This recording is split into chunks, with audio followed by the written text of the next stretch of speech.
Yeah, I've been coaching this whole time, and Oh, um, and it's been tough, but just kind of suck it up and get through it little by little. And I yeah. mean, it's interesting because the medicine that they use is they'll have like Western medicine, but then they'll also have Yeah. Chinese medicine. So Mm. you never quite really know what you get.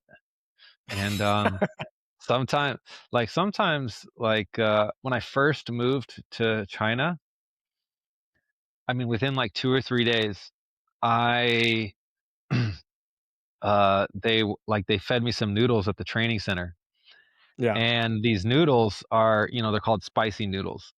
And so I ate these noodles, and I was like, wow, they're really spicy. I was sweating and everything, but my body was like, we cannot handle these noodles. And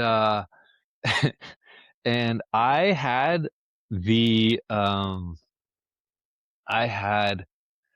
like a 4 or 5 degree temperature, and I was out for the count for like 3 or 4 days. I was just like in the bed sweating it From out, spicy all noodles. because of the noodles were just so spicy. So it's like when they say, you have culture shock, it's like it's a culture shock, but it's also an immune system shock. So Mm. So you know when did you end up moving to China for that role? I moved here in January 2024, Okay. just before the Been a couple of Paris years. Olympics. Yeah. Yeah, because Nice. I And was did I did you was did you were you preparing the team for that Paris Olympics too? that's right, that's why I was hired. Gotcha. Perfect. Yeah. This will be good to go through. So I've got a few, well, more questions will come up as we go through because I just wanted to kind of chat through a bunch of different things. But I think a good place to start Yeah. would be scheduling, or I guess the scheduling differences, or at least maybe year, the year long competition differences between, I guess most people, when they think of wrestling, they maybe think of like collegiate wrestling in the USA versus Yeah. maybe what's happening in the international circuit there. So it'd be interesting to kind of get your expertise into kind of how those differ. Well, yeah, that's a good question. So how is it different between collegiate and, and the international circuit? Well, there's a couple differences. The first one that I gotta think of, if you're gonna do a periodization calendar, you try to find the biggest competition and you work your way back. And so in collegiate, the NCAAs are usually in March or April. And so in the NCAAs being the biggest tournament for the collegiate team, they will usually peak around that time, and then they have the opportunity to go to the U.S. Open, which is in April or May. And sometimes it changes. Sometimes it changes. The NCAA tournament will be a little bit before the U.S. Open, but typically this is the situation. And I think it's actually maybe in April, but I don't know. It's been a little while since I've been back stateside. And on the international circuit, we've got the most important tournament of the year is the World Championships, which is typically in October, September, October. This year it's different. Actually, it's in November, the end of October and November, because we have the Asian Games shortly after. And so our season is planned around the Asian Championships, the Asian Championships, the World Championships, and the Asian Games. And so those are like the big fundamental differences in terms of how the periodization is oriented around the major competitions. Um, but one thing that's a really different about international versus collegiate is in collegiate, they have matches almost every month. Um, they'll either have a tournament or they'll have dual meets, and they're usually condensed. Um, November is when the season will like officially start, and then they'll have like dual meets throughout the year, leading up to the NCAA's, where they'll have the Big Tens, which is about 2 weeks before, and then they'll have the NCAA's. And there's a few tournaments that are like in the mix, but generally it's mostly dual meets and a few tournaments. And some of the college wrestlers will be going to international tournaments if they're interested in like having a freestyle career as well. Um, so it's common for guys to mix it up. Like for example, Kyle Snyder was doing this at the time when he was training at the Olympic Center. And so this is like right before he went to like Ohio State. He was going out and doing these international tournaments, and then also at the same time, because he just won his Olympic medal when he was like 18 or so, 19. And so then he was like going into college at that time. So, and so the fact that they have these matches that are interspersed throughout the training year, this changes a lot of how the training year is planned when it comes to how they're trying to peak for different tournaments and how they're trying to develop their training plan. Um, Yeah, but nice. there are, I was gonna say for you then, how does how does that influence maybe your programming at a, I guess, at a macro level?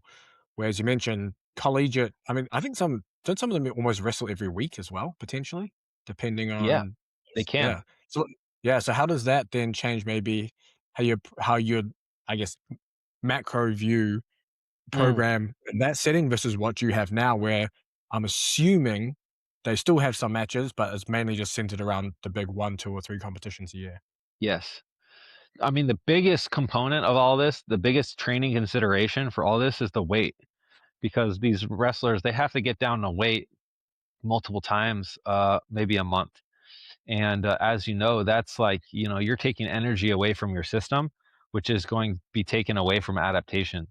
And so when you have these tournaments and you have these competitions and you got to bring yourself down to weight, that's a big stress on the organism. And so when you have these competitions, managing your weight and managing your training load is super important, because it allows you to you want to make sure that you have enough in the tank to make it through the entire season before breaking down. So does that mean, I guess, does that mean then almost like in season for a collegiate wrestler, Yeah, like you're just having to manage, you're just having to manage the minimum amount of volume as possible, just to kind of keep everything ticking over and getting through. Whereas in your current setting, you have a little more room to move to kind of push, maybe push some of the physical qualities a little harder. for sure, definitely. I mean, there's two big differences. One of them is that in college there's an off season, and so during that off season, the collegiate athletes can take the time to really build their physical qualities, whether it's put on their muscle, whether it's build their maximum strength and do all these things. And then in season, they're really trying to manage that volume and that intensity to make sure that they're able to maintain those qualities through the year. And it's Mhm, possible for athletes to improve mhm. and to gain strength and power Similar to and speed rugby, and I all those guess, in a things. sense, how it's kind of set out. Yeah. Yeah, and it's possible to. It's just a lot different where in international circuit, the competitions are much fewer and far between. And so we can also have a much more dedicated training phases, where we like, have the first half of the year leading up to the continental championships and the second half of the year leading up to the world championships. And this allows for, you know, solid periodization throughout the course of the year. If you're anything like me, you're short on time. Kids, family, work, training, and having to cook meals on top of that is just not going to happen. So I'm happy to announce Trifecta Nutrition are sponsoring the podcast. You get epic meals like these ones: turkey taco bowl, Texas barbecue protein plate. These are a couple of my favorites. But it means you don't have to prepare all your own meals, and it makes getting and good nutrition relatively easy. I've tried other meal delivery companies. Most of them are too high fat, not enough carbohydrates, or if you're getting kits where you have to cook it yourself, the portions for two is actually for one, especially if you are like me and you're training often. So if you want to take something off your plate and have meals like this delivered to your door, go down the description. There's a link there where you can order Trifecta meals. This is the performance line, which are higher protein and higher carbohydrate. And you can use code LIFTBIG40. You'll get 40% off your first order. So how do you typically like to, I guess, periodize? I mean, that's a nice 6 month almost block you get to Yeah. kind of really dial in there. So how does that generally look? And we can dive into more detail as we kind of go through it. Gosh. So, I mean, the first thing is that, with the periodization, you got to look at the tournament, like where is it, when is it going to be? and how much time do you have to get there. And so working back from there, you want to have your 3 phases, your general physical prep, your specific physical prep, and your pre-competition prep. And those are your 3 main big blocks. And within those, the secret sauce is in how you lead them to each other and allow them to create momentum into your competition. And this is, I think, the art form of really coaching. And so in the general physical preparation, there's a lot of there are some wrestling strength books and things like this that say, you should focus on building maximum strength during this time. You should focus on building uh, building your base in this way. And during this time, this is when I like to just build up the foundation of the athlete, and how much work capacity can we create at this moment. And so this work capacity is going to enable for an athlete to kind of feed into the rest of the year while having a good base that'll enable them to continue training hard. And so this general physical prep is really enabling you to build that base to lead into the heavier training that's coming into the phases to come. And it's a dance, because during this period, you have to figure out what are the other things that you want to do with your wrestling and your conditioning. And a lot of those adaptations are conflicting and they interfere. And while there is some evidence that shows that the interference effect is minimal, yeah, it's minimal, but the body will still partition its energy onto the qualities that it finds to be the most stressful, and then the other ones won't reap the same benefit. And so it's important to manage the training in such a way that there's an effective balance between what is it between what are the qualities you're going for, how are they laid out, and how are the athletes adapting to this training. So what does this kind of base work consist of then? Is it just almost like a little more volume in the gym on your basic compound lifts and maybe some, I guess, lower intensity aerobic work for the conditioning? Is that what your class is, your base work, or are you doing something Yes. completely different? Yeah. It's a lot of, you, you know, you're trying to bodybuild, but without actually doing the methods Mm. of bodybuilding. You're Yeah. like you're trying to build as much muscle and you're trying to build as much tissue onto the organism at this time, because over the course of the season they're going to lose some of that. And so it's gone. There's been some studies that have been shown that have, as an athlete starts the season and then goes towards the end of the season, their hormones start to take a decline, and their lean body mass will actually decline in conjunction with these hormonal changes. And so it's important to lay a foundation of tissue that can carry the athlete through the season. And so this is one of the uh, a priori um, a priori uh, goals during this time.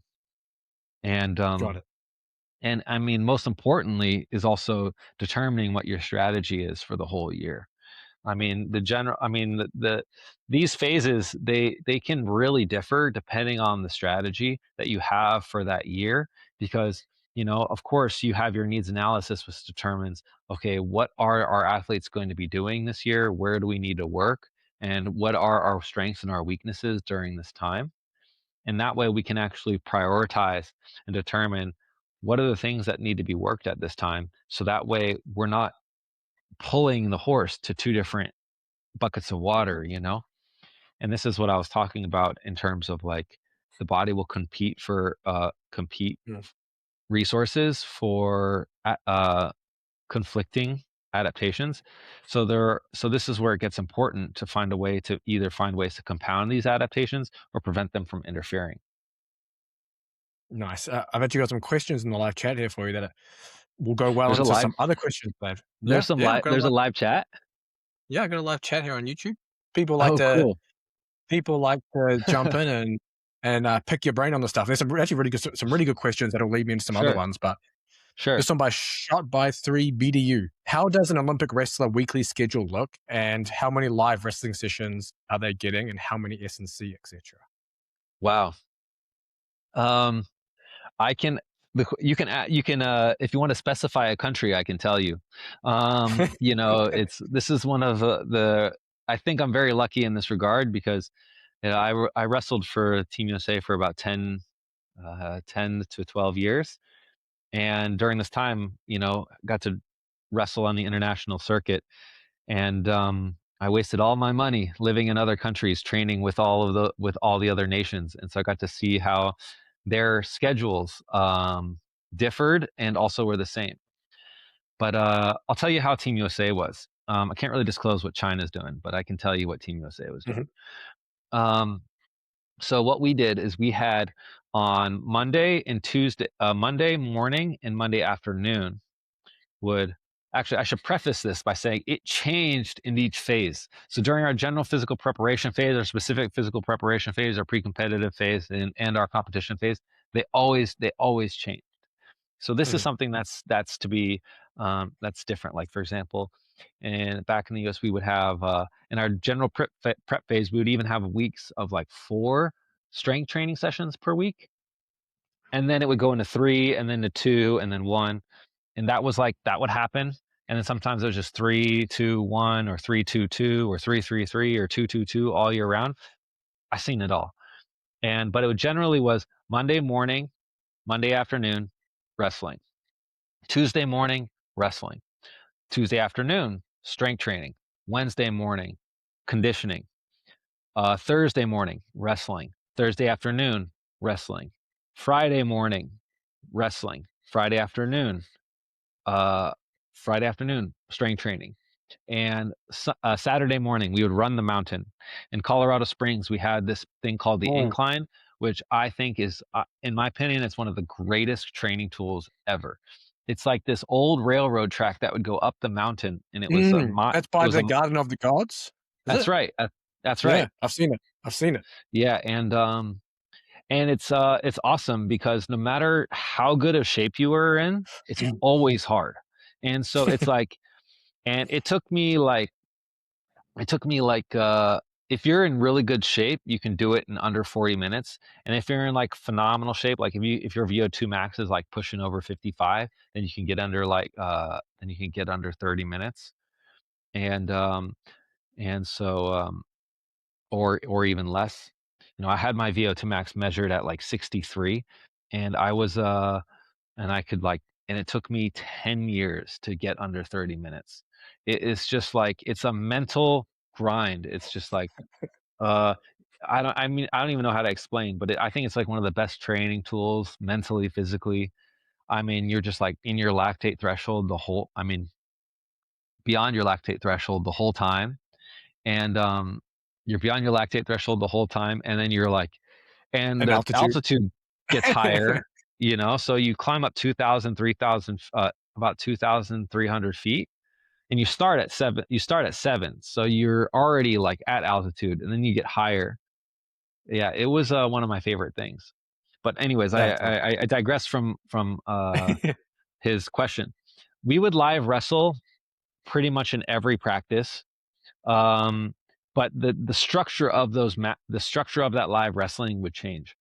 So, for example, uh, Monday, Monday would be like positional training in the morning, and then with like some sort of fancy system of managing time, like a pyramid: 1 minute, 2 minute, 3 minutes, 3 minutes, 2 minutes, 1 minute, 3 sets, something like this. And then the afternoon would just be like 3 minute goes, 30 seconds rest, 3 minute goes, 30 seconds rest for X number of goes. And then on Friday, we would do, actually, we used to do this thing when I first got to Colorado Springs. On Fridays, we would have what's called a grind match. And then on Friday morning, Friday afternoon, we would just have a 60-minute match. You would just like grab somebody, they would press the timer, and then you would just go for 60 minutes. And it was just all for mental, it was like all for mental toughness. And it was it was cool. I mean, it was challenging. And I think has its values, but my philosophy about using time to modulate your energy systems has significantly changed. But there really is something beautiful in using things like this to test your willpower and test your mind Mm, and meditate, so to speak, during these sort of things. nice. So this is that was generally Friday would be matches. Thursday and Monday were usually the hardest days, and especially because like you're starting to accumulate fatigue um, through the week, and like it's not like the conditioning was easy, even though Wednesday morning was like, it was not it was only half day. They're like, oh, Yeah. it's a recovery day. It's like, yeah, hardly. By the time you came in on Thursday morning, by the time you came on Thursday, you already felt like you were dead. And it was just like 10 years, always tired, always tired. There was like never a time where I feel like I was getting ahead of where I really feel like I was getting ahead of the fatigue that was coming on. And so Knowing this what you was know now, would you change how that training is structured? I would have just ate more. Yeah. I would have just, I mean, the training,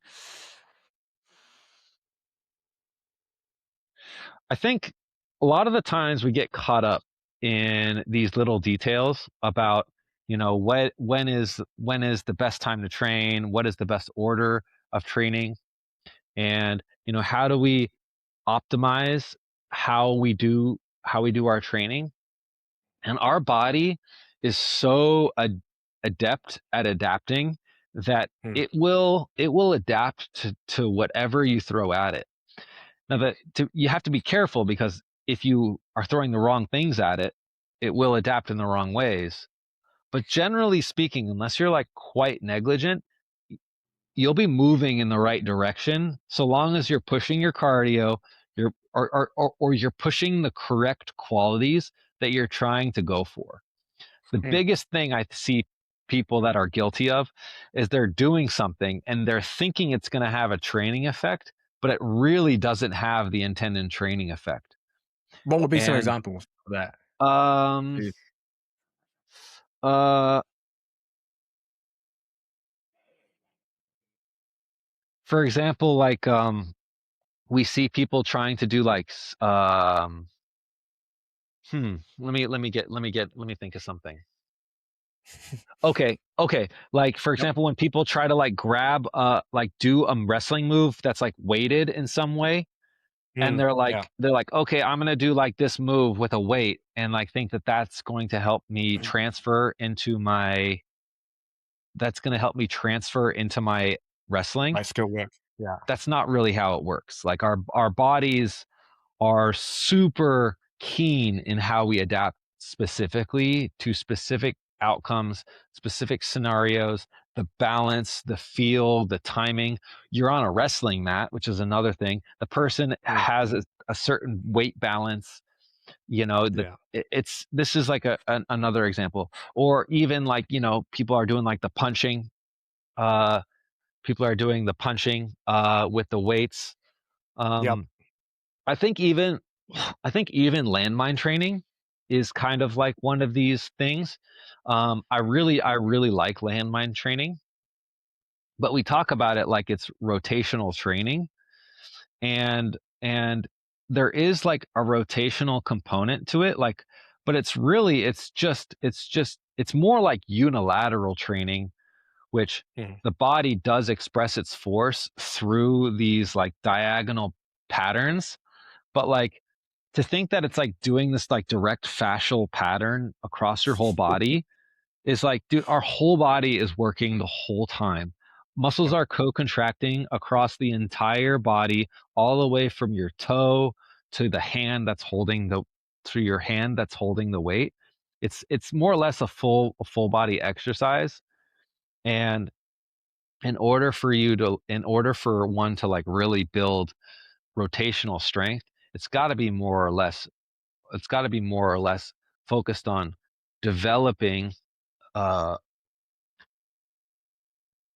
it's got to be resisting force directly in a rotational component. But like when we're doing the landmine stuff, it's actually more or less close to your center. I know And exactly so what system you're talking about, and yes, I am with you. I do not like. I you do don't not like that. That yeah, I won't name the name, but yeah, yeah. I don't like it. Put it that way. I mean, I personally I love landmine training. It's like a Yeah, staple in my I stuff, do enjoy. But but there's it's a system of landmine training that has been created. Put it that way. yeah, it's I mean, it's land like it's there is no one exercise that covers it all. And Yeah. because our body doesn't care, our body is just a sequence of muscles, and our body is a sequence of muscles which is working together to oppose and create force. And Mm, so when you weight train your muscles, or when you're strength training, you're essentially training those muscles to create force. And the movement pattern is more or less the skill of it. But so you're developing a skill, and then you're developing capacity.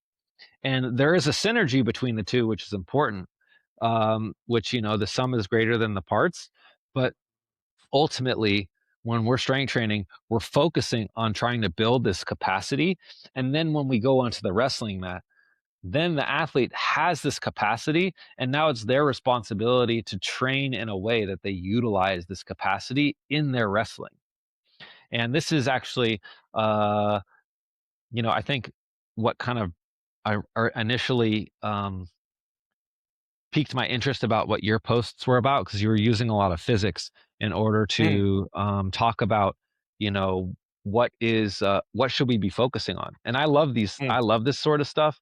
I read a book in 2013 called like Fight Physics, or like got it was like Fight Stats or Fight Physics. It was at my mm, friend Brian Caraway's house. And this book um was all about the statistics of UFC fights, and how you could essentially play Moneyball with the with the fight. Um, God, what's the word I'm looking for? Sorry, I'm still like a little. I'm still no, like you're running good. on like 3 hours of sleep for like 2 weeks. Um, uh, Like outcomes? take No, like Just taking to the statistics of like, okay, yeah. if you land this many punches, if you take this many hits, what is the probability of you winning? And Yeah. it was talking about these statistics, but then on the end, it kind of went into like, then it started, this piqued my interest. I was like, I wonder how much of this all is like really, like, I would like to wish that all of this was like really mathematical. And so then this helped me. I started looking into it a little bit more. And then there's another book. Uh, when I get back to the US, I'll send you a picture of it. But it's Yes. essentially, it is called Fight Physics, or the physics of fighting, where it's essentially where he's talking about how, like, why is it that a spinning back kick is higher Okay. than a front kick? And it's talking about like the angular momentum of a kick is higher as Yep. the foot is further away from the body. And then just like a figure skate, or just like a gymnast, when they open their arms, they slow down, they bring their arms in, they speed up. It was talking about all of these sort of things. And so I was like trying to use this to like really think about uh, what is what is transferring in our training, how Mm, and what am I missing here? You know, if uh, if strength, as we like to look at it, is force times mass, force is mass and acceleration, then like how do we train these components to give the desired effect? And in a sense, like all three of those components are individually trainable. Force is like the capacity of a muscle, the mass is like the size of the organism, and the acceleration is the rate of change for your speed. And so I started to think about these things and how does this relate to our transfer? And why is it that some people have this wrestling strength, but other people don't? And I think a lot of it has to do with this situation where people, when they're wrestling, they know how to use their force against something in a way to get it to move, or they know how to use their body to create force, which is the mass component of the situation. Like if you've ever wrestled with there's a famous wrestler named Dan Gable, and he was really I was like fortunate enough to meet him in Iowa and learn a couple of things from him. And one of the things that he really was like what was evident about how he wrestled is that he would put his whole weight into his hand. And so his hand is grip, his arm might be strong, but that's not what you felt. What you felt was his whole body. And so this is like wrestling strength and how does it transfer? And so, when we're in the weight room, essentially we're trying to build this capacity to create no leakages in the system so that way that energy can transfer from our feet to our hands. That's a good answer too. And I've actually had questions pour in for you. So you're obviously a superstar here. And what's That's nice cool. is they I've got some educated followers, put it that way. So there's some really cool That's questions. cool. Some of them actually ones that I already had for you. So I'm going to run through these. Yeah, So I'm down. Let's go. yeah, let's go. Christian says, what do the Chinese use for developing rate of force development, and how important is peak force versus rate of force development? So I can't tell you what we do in China, but I can tell you. How do you develop peak force and how do you develop rate of force development? Or which one, Um, or is one more important than the other to you at all? Does it depend on the athlete, or I don't know, maybe the style? okay, yes, this is really important. So this comes down to strategy. So Christian, I'm sorry to like take kind of like a backhanded answer, but like nothing is ever black and white, especially in wrestling, because like this is like my shtick of wrestling. Wrestling is a game of rock, paper, scissors. You've got your quick athletes, you've got your conditioned athletes, and you got your strong athletes. And it's a game of rock, paper, scissors, because essentially the fast guy, if he can move more quickly than the strong guy, then the strength is ineffective. The strong guy can neutralize the quick guy, he's not effective. And the conditioned guy, if he can outlast the other two, he's also more effective. And so there's never ever a total advantage. Um, because also if you can get people to wrestle your match, then this is essentially how you tactically win a match. So I use like a lot of like idioms and stuff. I'm really big on communications, and I have like a whole system based on how you actually communicate your strategy to your coaches and your athletes, so that way you can like be aligned on a specific system. I call it the snap, um, because of well, wrestling snaps. But having your strategy is super important because there is no best way to win. There's only the best way for you to win. And so whether it's peak force or rate of force development, the first thing is you got to make sure is that you don't have any holes in how you're going to lose. Because it's one thing to have your strengths, because your strengths is how you're going to win. But your weaknesses is how you're going to lose. And so if you don't have these covered, then you're going to be exposed, and before you even have the opportunity to win, you're going to lose. And so rate of force development, essentially most athletic actions happen within 200 to 300 milliseconds. So rate of force development needs to occur within this window of time. And what's tricky about wrestling is that there's actually kind of an asterisk there, because what you're doing is you're essentially trying to time people, and you're trying to use your leverages and your movements and your fakes to essentially shorten that window or deceive them. So that way you can actually have a shorter window. So that way they can't even react to the move, because you're already one step ahead or two steps ahead or three steps ahead. And so this is like one of those situations. For example, Jordan Burroughs, he hits his fakes. He's faking, he's faking, he's faking, he's faking. And the athlete will fake, the athlete will get on their heels, and then he'll shoot. And so the athlete is now responding to two different things. So that's 200 milliseconds, that's 400 milliseconds. Jordan Burroughs hit his double leg in 250 milliseconds or 300 milliseconds. That 100 milliseconds difference is all it takes to score. And so that rate of force of development is important because of the strategy. How do you score your points, or what is your technical capacity, and like what are the moves that you like to use? If you like, for example, if you hit your 2-on-1s and you're doing your 2-on-1 attacks and you're mostly holding a tie, then rate of force development isn't as important until you hit your throw. But then at that point, timing and weight balance are still important. Like, this is judo, right? And your balance. Now, peak force, this is essentially like when you hit your move, how much of that energy carries to or through your opponent, which is kind of like what you were posting about the other day, where you're talking about where you're talking about momentum and impulse, Mm-hmm.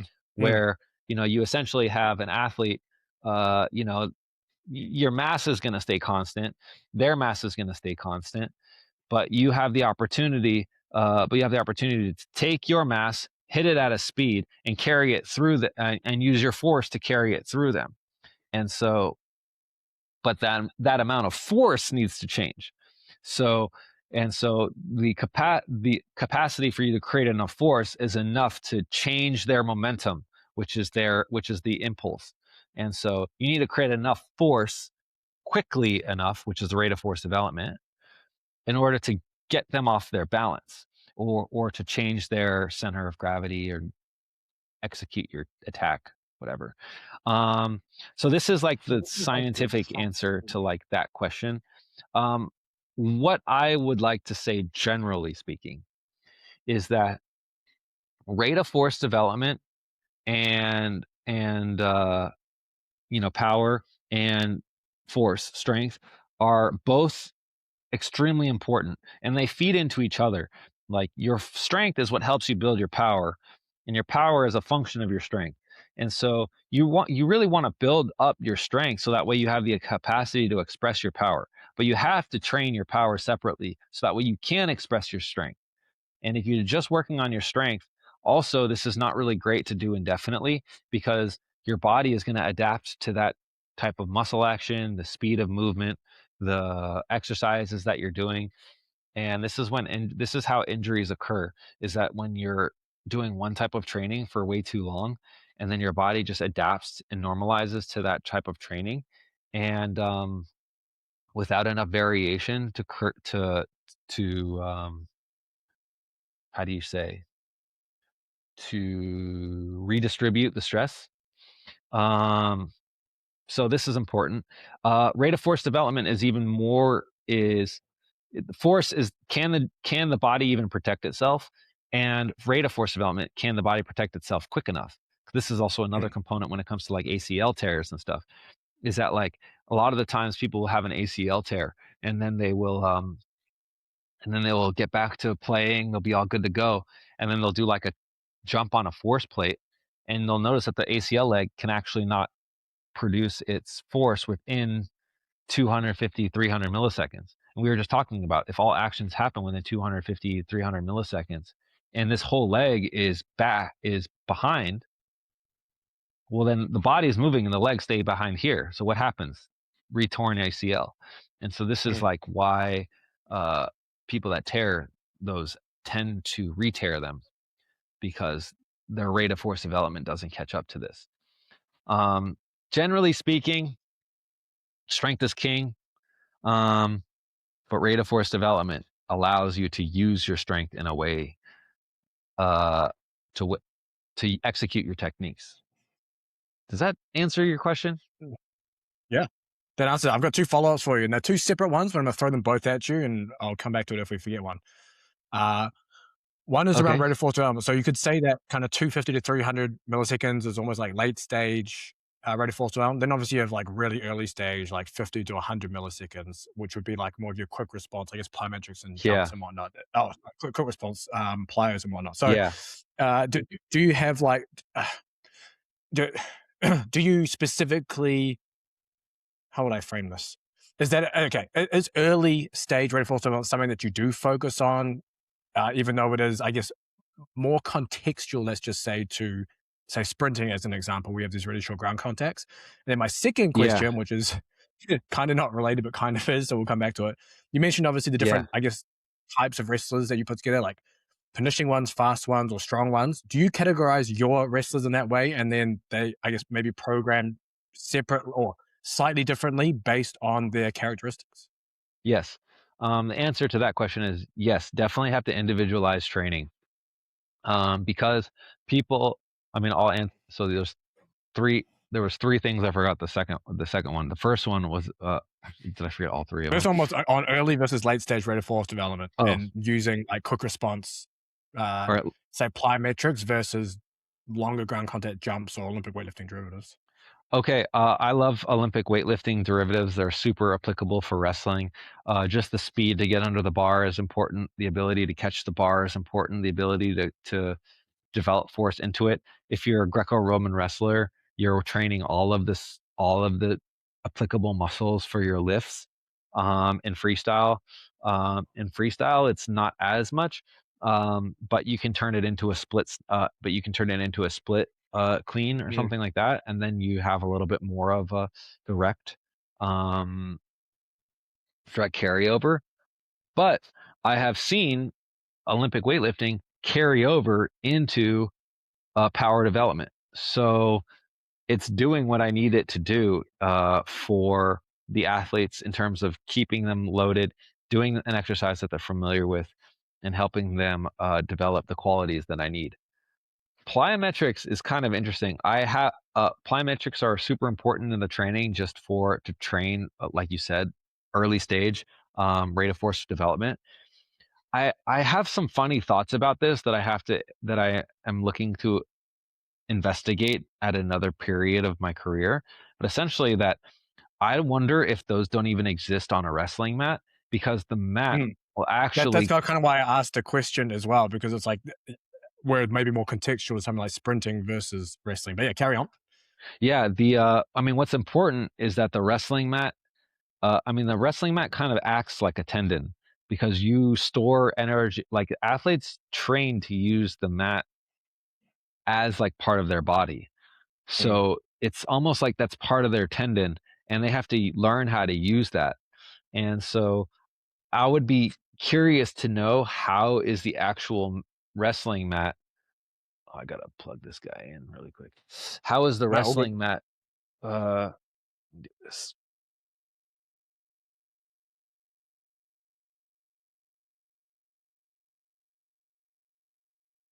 How does the wrestling mat affect the development of that force with respect to the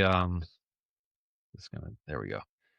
How is wrestling mat affect is going to affect the timing of that development, and how is the energy going to be re-expressed or either you or how's it just going to change with respect to using the wrestling mat? Is it going to Mm. prevent the utilization of more force? Is it going to facilitate the utilization of more force? I mean, you see gymnasts launch themselves on those pads, and they're certainly creating a lot of force, but I don't think it's the same amount like when they're sprinting. And I noticed this in wrestlers who run on the mat versus. Hold on, I think it. Oh, you still there? I think where you moved your internet. Yeah, I got you back now. Oh, Sorry, it just cut out for a oh, second. Are we back? Can you hear yeah, me? I think you're back now. I think where you moved the internet. Yeah, the internet isn't as good where you moved. Yeah, welcome to China. Um, the It's God, working now. Working now. internet in these rooms is like the bane of my existence. It's suboptimal. Like at certain times of day, like everybody's on their phones and stuff, and Mm, it's you working know, now. We got you back. yeah, everybody's waking up at this point. So Yeah. We'll see how it goes. Um, Yeah. yeah. Let So me I mean, yeah, you the early rate of force development is just important because it's a skill, and you need to develop your skills and make sure that. Let me throw Oh, you another question then from Christian here, because yeah, actually no, let me jump to feminist music because it was on the same lines as what I was asking you before. yeah. Around, do you recommend any particular weightlifting derivatives for combat athletes, panda pulls, push presses, etc., or do you think full lifts are worth it to get the benefits? Um, I a power clean is just so a power clean is super useful. It's not very high skill level, um, and it has all. It focuses on the things that you need for wrestling, but a full clean is better, because a full clean allows you to catch under the bar quickly, and practicing that acceleration of level change is super important. And so I didn't even think of that. this is what Mm, I really like in the full clean is that you're practicing your acceleration of your level change. Same thing with the snatch. The snatch is the same way in that sense. And I really also like how the snatch is um it opens up your chest and opens up your shoulders and strengthens your ribs, which is really important for these for wrestling because as you know, gut wrenches, the whole point of those is to kind of crank on your ribs. And so to have some exercise that can build some muscle mass around your ribs is helpful to help your body just kind of withstand the rigors of that technique. nice. Yeah, I didn't even Yeah. think about the that transition of getting under the bar with the full lifts. Hell yeah. That, Super that's a good way important. of yeah. Another question here from Christian: what grip exercises do you like, and how important is grip training? Hmm. Um, okay. I personally think grip training is very important. However, I have been very challenged in this because I know an Olympic champion, a wrestler, um, in the US who had like one of the lowest grip trainings or grip scores on the dynamometer, Mm, and he was an Olympic champion. And ever since I saw this, I realized that it was not as important as I maybe thought. And so I removed my biases. Um, but then we circle back around to what we were talking about earlier is like, what are our strategies to win?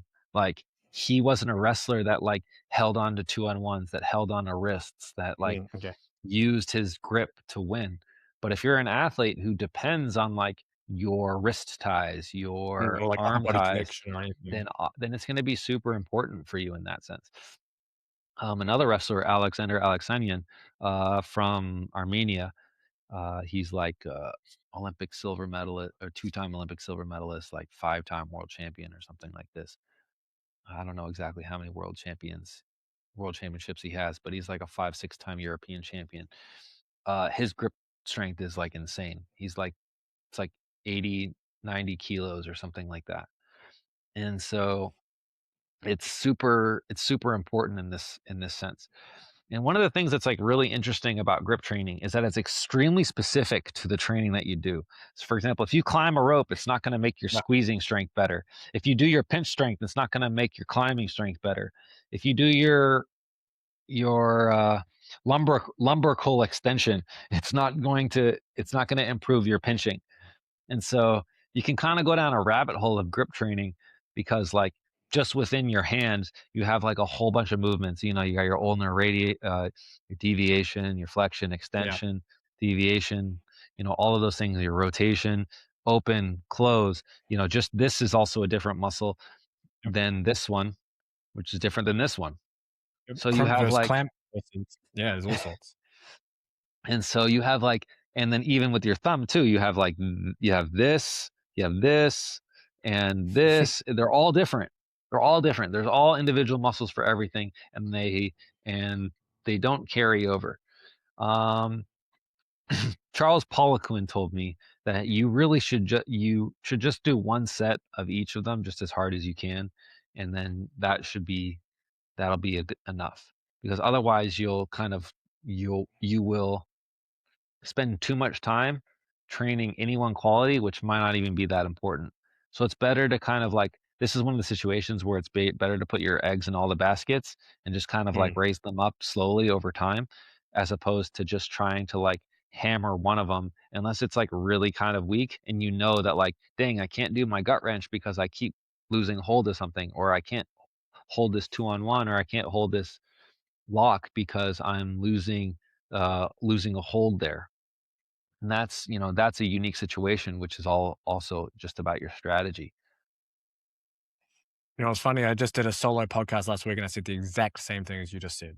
Yeah, That none of the grips. All I mentioned all the grips you mentioned. I said none of the grips transfer to other grips. And I was like, yeah, you can spend all your time doing like the Captains of Crush grippers, and you just won't see it make much of a difference with anything else.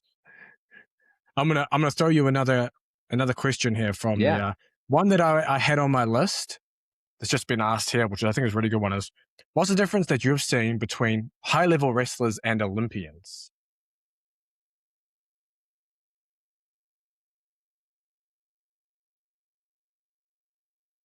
A will to win is super important. There's just I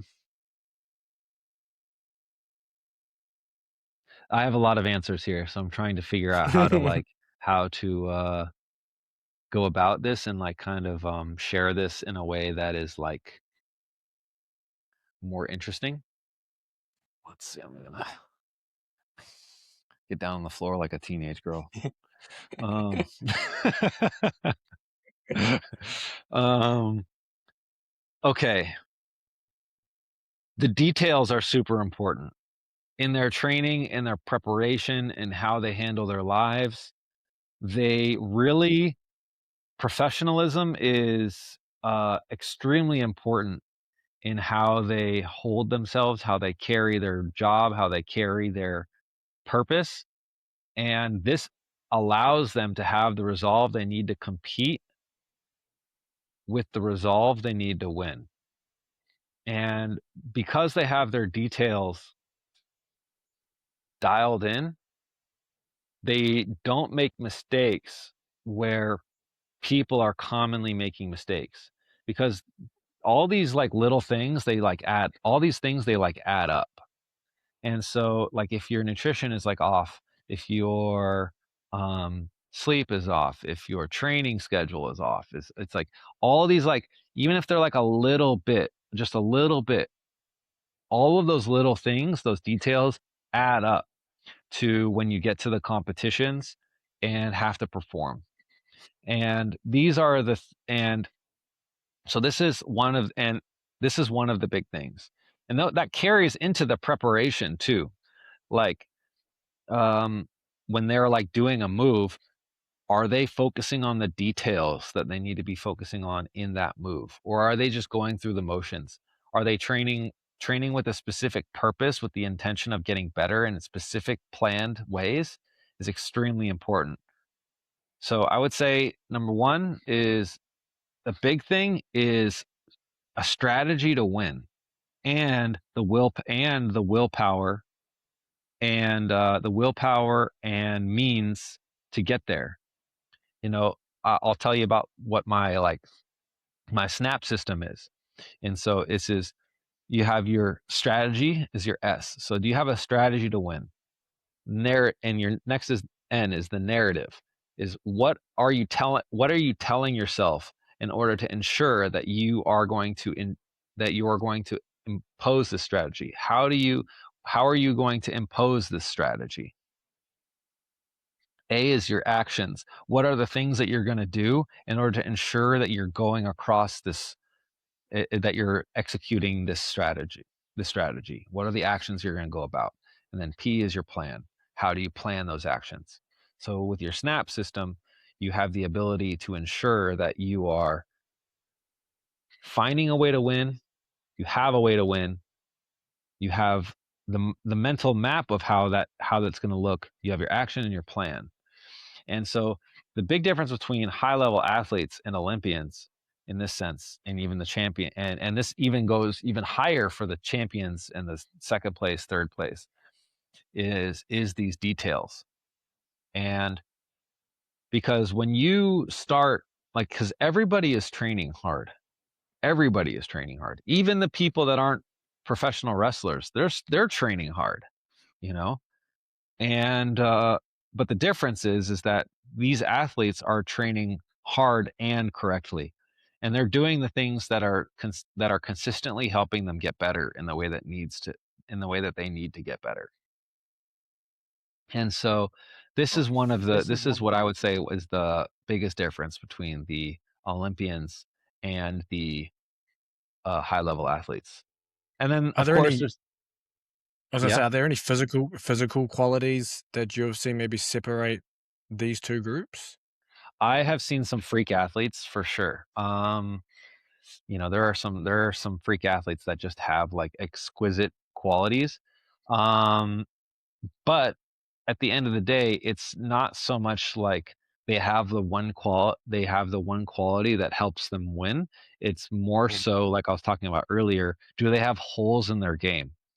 Like for example, we look at somebody like Hamid Suryan, who is there was a research study on him about like what were his physical qualities, and like you look at his like physical qualities, and he had his VO2 max was like 55. He had a 1.8 times body weight back squat, a 1.3 times body weight bench press. But you can see his definite advantage was he could do like 50 pull-ups. So you could see, okay, this dude's got he's strong enough to hold his own. He's got cardio good enough to ensure that he's not going to gas out, but his muscle endurance is like his weapon. And so this is where I'm talking about where the strategy was there, where maybe he didn't even know this, but that was definitely his thing. And when you watched him wrestle, he was always like pulling on the head, pulling on the body, pulling on the head, pulling on the body, pulling on the head, pulling on the body, and then boom, he would get his high dive, and then that's how he would score his points. And then he would hit like his gut wrenches to follow from there. And those are all dependent upon having the strength in the arms and or the lack of fatigue in the arms to be able to hit these consecutive moves over the course of a Greco match. And he was like a two-time Olympic champion, five-time world champion. So you can't you can't say that it's not it's that he wasn't good enough. Yeah. So so but like generally speaking, like the physical qualities of these Olympians athletes, they all like meet a certain minimum standard, and they meet certain minimum standards across these to ensure that they don't have holes in their game. And then their strategy to win is based upon something else. Mm. And that's all relative to the person. This is where we talk about the individualization of the training. Where is it important to ensure that people are creating a strategy to win? Nice. And I have another question here, but I'm gonna come to one of mine here around the actual wrestling practices themselves. How Yeah. much input or say do you have into helping plan these practices? And are there changes or modifications that you like to make? Because you mentioned obviously you talked about kind of like playing with time in terms of being able to change intensity and things within training. So Yeah. are there things that you're doing or liking to implement within wrestling practice to maybe get some of the adaptations or target some of the qualities that you like or want? And do you have any maybe particular examples of, I don't know, drills, games, or anything like that that maybe will kind of showcase that? Of course, yeah. I mean, back in the U.S., when we would have our or when we have our wrestling practices, we would have our warm ups, which included drills which included like physical qualities and exercises as part of the warm up. And so, like for example, we would do our like running, our gymnastics, and all of those things to start, and then from there we would get into like we would do our sprints, our jumps, our and other like acrobatic exercises. And I always thought that we could maybe implement even more acrobatics and plyometric drills into these. But it depends on how long you want to be in the wrestling room and train for that long. And then Yeah. when we would finish our wrestling practice, like it was really important for athletes to um, for athletes to stay after and do pull-ups. Like we would do either 100 pull-ups a day or climb the rope a few times. And so we would do this to finish our practice. And so, everyone had their individual like little shtick on how they would finish their practice. But, during that time following the practice was that opportunity to address those individual things that you needed, in addition to your training. And so, I mean, especially at in high school and college, we would have like a little bit of conditioning to finish the practice, whether it was like some exercises or drills or something like this. But at the international level, once we finished our live wrestling, we would stretch and finish. And then practice was over. Then you had your opportunity to do your individual training once Mm. practice had finished. Do you have any input or say into the actual live wrestling itself? Maybe certain days you're manipulating the time constraint Yeah, or of some kind of course. constraint within it? Yeah. So, like, for Yeah. example, in the general physical preparation phase, you're having a little bit more of you're trying to have a little bit longer goes, because at this time you're trying to focus a little bit more on aerobic qualities. And so this is like one of the components where you would manipulate the duration of your wrestling goes to ensure that you're training in the energy systems that you're working for. Perfect, perfect. Yeah. And I've got one more for you from the chat, and, hopefully I'm not running into, running into the time that you have, but this one is It's all good. on what muscle on what muscles are more important for a wrestler versus a typical bodybuilder? Do more useful muscles, I'm assuming like muscles that are used often with the wrestling, retain more mass when cutting? Ooh. Do more muscles retain more mass during cutting? I would say the neck is the most important muscle for wrestlers. You don't want to die, so you want to make sure your neck is pretty strong. Wrestling can be really dangerous if you don't have strong enough necks, and so having a strong neck is important. Also, if you get pinned, you lose. So if you have the strength in your neck, you can prevent yourself from losing outright. So I would say the neck is that muscle, when it comes to, uh Do you find muscles that are used often retain more mass when cutting? I'm assuming that means like back, biceps, neck, etc. that's a really interesting question. I mean, your body will atrophy if you don't train the muscles. So that's kind of like that question essentially is like, what are the muscles you're skipping when you have your cut? Those are the ones you're gonna lose. And or what modality are you using to cut your weight? Are you on the bike, or are you running? Are you doing this? Because you could potentially be losing muscle in those areas that you're using to cut your weight, because those you're at a calorie deficit. You don't have energy, and now you're asking your body to burn calories. It's gonna pull it from the muscle that you're working. Mm, So that's one of the yeah, things that you could potentially lose muscle in those areas. For example, if you're running, you might lose them in your calves or your legs or something like that. Versus you do something perfect. more like an airdyne, maybe it's your whole body, but I don't really but Just I shrink. think yeah, yeah. But I think it's gonna be a little bit more distributed, so to speak, um, or even Yeah, just, yeah, or maybe it just takes it from your body fat just because there's a little bit more of an even distribution. I don't know. It's something I don't know. nice. Final question that just came in on that topic of neck. How to train the neck effectively for wrestling? Training the neck is a double-edged sword. You have to do some of those bridging exercises on the mat, weighted, unweighted, whatever. It's kind of like a necessary evil. It's not really good Yeah. for you. It's not good for you, but it's good for your wrestling. And so you got to do that. That one's really important. And then of course, like, uh, you can like look on my Instagram. There's like a somewhere in the depths. There's like my neck up routine. I have like a little lying neck up routine, which is like 100 like baby don't hurt me. And I do like 100 this way, 100 this way, 100 this way, 100 this way, or excuse me, not 100. I'm sorry, 20, and it leads up to 100. Okay. So 20 I this was like, way, whoa. 20 this Yeah. way, 20 this way, 20 this way, 20 this way, 20 this way, 20 this way, 20 this way, and then 20 bridges. And I'll do that, and it's about 100. And I'll do that.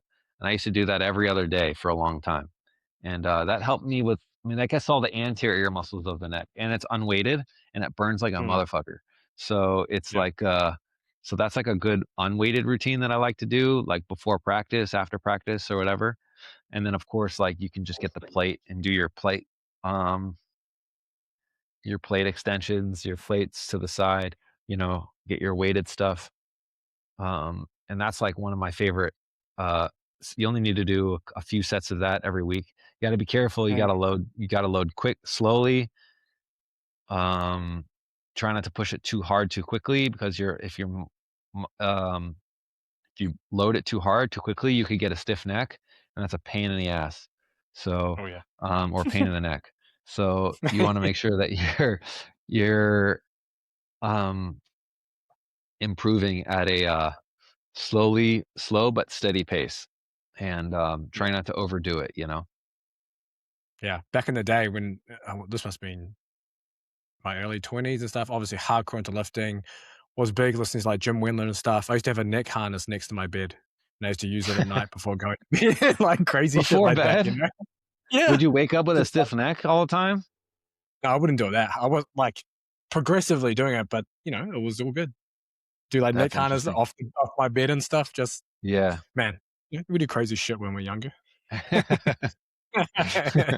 That's cool. Yeah. But perfect, Morgan. Where can people see your Instagram, see that next stuff, and keep up with what you're doing? I'm on Mogo Training on Instagram. You can shoot me messages, shoot me questions on Instagram. I have been I'm trying to figure out what I'm gonna be posting on Instagram. I kind of have I have to keep what I'm doing here kind of under Mm, some sort of surveillance. And so I can talk to you and I can do all those sort of things, and I'm figuring out what's how I can give back to the wrestling community in a new kind of way. And but find me on Mogo Training. I got a YouTube channel with a bunch of old exercises on there too. Um, I think we've all got all one of right. those. Yeah, yeah, they're kind of funny. Um, and you learn how to do a Bulgarian bag spin, and all those good exercises there. And yeah, Mogo Training on Instagram, Mogo Training on Twitter, and YouTube. And of Sweet. course, just hit me up. And and it was a pleasure to be here, James. Thanks for having me. No, I appreciate you coming on all sick and flued out and everything. And I'll link up all your stuff down in the description too, so everyone can make sure to check you out and shoot you a Thanks. message and whatever. But I Cool. appreciate you coming on. Yeah, thank you. I'm glad you had a live group of people that were involved here. That's pretty cool. It makes me Yeah, feel man. nice. Perfect. Appreciate you guys for tuning in and asking questions. And if you're listening to this podcast, make sure you check the YouTube channel regularly because there will be live streams up for these podcasts. But cheers for coming on, Morgan. Thank you. See you later.